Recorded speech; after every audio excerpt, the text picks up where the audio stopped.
And we have team coverage of this. KXAN's Nabil Ramadna is live out there on campus with the very latest. Nabil, what are you seeing at this hour?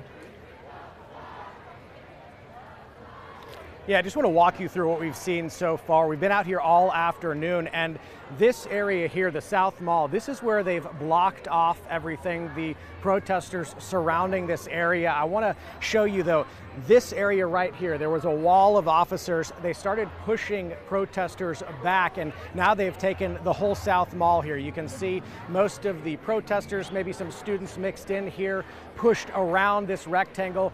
For more perspective, we're right underneath the UT Tower. You can see that above us here if you're not familiar with UT's campus. Now, I do want to walk you to an area where we've seen a lot of the protesters be taken away by students or by the law enforcement here. You can see majority of the crowd here, they're gathering along the side. Now, this is where we've seen the officers actually go into the crowd here, Morgan. You can see a lot of them gathering here. This area and then right across, and they've been detaining some of the students. Now, we don't know what they've been detaining those students for, but there's actually a vehicle, a large panel bus off down this way. They've been taking the students down that area and then trying to figure out more on those students, why they were arrested. But we did talk to a legal expert about protests on campus. This is a public space, so to find out a little bit more why those students and protesters were taken and detained. The UT campus, it is public.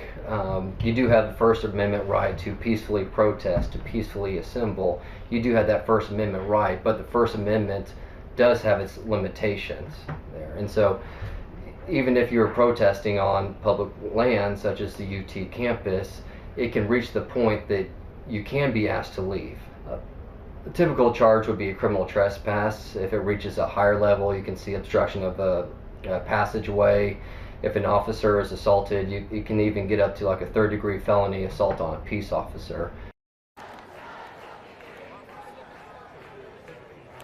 Now, the crowds were much larger. They have dispersed some. As you can see, this area is still blocked off. Some people coming, some people still going, and those chants continue. Again, this area here where most of the protesters are gathering, and again, this is a hot spot for those protesters being detained. Off in the distance, you can see some of the horse troopers or troopers, mounted troops.